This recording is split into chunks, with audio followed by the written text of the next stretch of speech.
ಈ ಗೌಡ ನಕಲಿ ವೇಷ ಇವತ್ತೆಲ್ಲ ಕಳಚಿ ಬಿದ್ದುಬಿಡ್ತಲ್ಲ.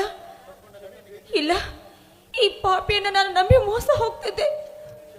ಕಟ್ಕೊಂಡ ಗಂಡನನ್ನ ಹೀನಾಯವಾಗಿ ಬೈದು ಕಳಿಸ್ಬಿಟ್ಟೆ. ಇಲ್ಲ, ಅವ್ರ ಹತ್ರ ಕ್ಷಮೆ ಯಾಚಿಸಿ ಹೇಗಾದ್ರೂ ಮಾಡಿ ನನ್ನ ಜೀವ ಹೊಂದಿಸ್ಕೊಳ್ಳಬೇಕು.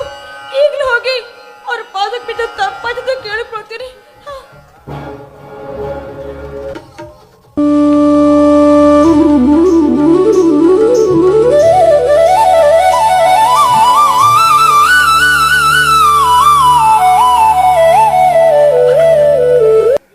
ನಿನ್ನನ್ನ ಕಲಿಸಿ ದೊಡ್ಡ ವಿದ್ಯಾವಂತನಾಗಿ ಮಾಡುವ ಕನಸು ಹಳ್ಳ ಹಿಡಿದೋಯ್ತು ಮಗನೇ, ಹಳ್ಳ ಹಿಡಿದೋಯ್ತು. ಈ ತಂದೆಯ ಹಾರೈಕೆಯಲ್ಲಿ ನಿನ್ನ ವಿದ್ಯಾಭ್ಯಾಸವು ಕೂಡ ಕುಂಠಿತಗೊಂಡಿತು ಕುಂಠಿತಗೊಂಡಿತು. ಪಪ್ಪ, ಇಂಥ ಕಷ್ಟದಲ್ಲಿ ನೀನಿರುವಾಗ ನಾನು ಕಲಿತು ಸಾಧಿಸುವುದೇನಿದೆ ಪಪ್ಪ? ಈಗಾಗಲೇ ಕಲಿತವರೇ ಅಲ್ಲಿ ಇಲ್ಲಿ ನಾಯಿಯಂತೆ ಅಲೆಯುತ್ತಿದ್ದಾರೆ. ಮೇಲಾಗಿ ಕೆಲಸ ಕೊಡಬೇಕಾದ ಸರ್ಕಾರಗಳು ಖಾಸಗಿ ಮಾಲೀಕರಿಗೆ ಪ್ರಮಾಣ ಪತ್ರ ಕೊಟ್ಟಿರುವಾಗ ಇನ್ನು ನಮ್ಮಂತ ಕಲಿತ ಬಡಪಾಯಿಗಳಿಗೆ ಕೆಲಸ ಸಿಗುವುದೇ ಪಪ್ಪ? ಕೆಲಸ ಸಿಗುವುದೇ?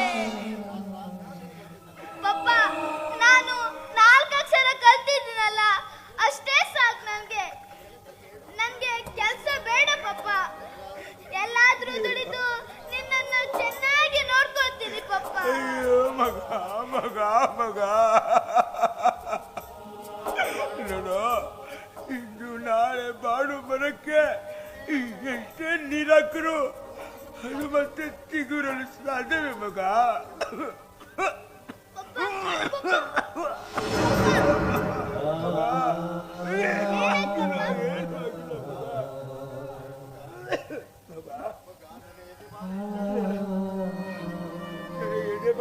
ಎಷ್ಟಾಗ್ತಿದೆ ಕಣೋ.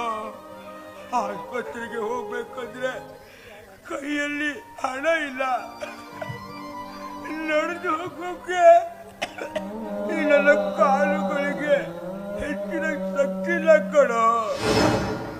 ಇಲ್ಲಪ್ಪ, ನೀನು ಮಲ್ಗಿರ್ ಪಪ್ಪ. ನಾನೇ ಎಲ್ಲಾದ್ರೂ ಹಣ ಕೇಳಿ ಆಟೋ ಮಾಡ್ಕೊಂಡ್ ಬರ್ತೀನಿ ಪಪ್ಪ.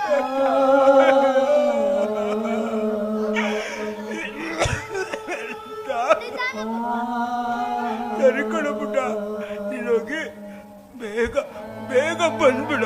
ನಾನು ಇಲ್ಲೇ ಮಲಗಿರ್ತೀನಿ. ಆಯ್ತು ಪಪ್ಪ, ಹುಷಾರು, ಬರ್ತೀನಿ.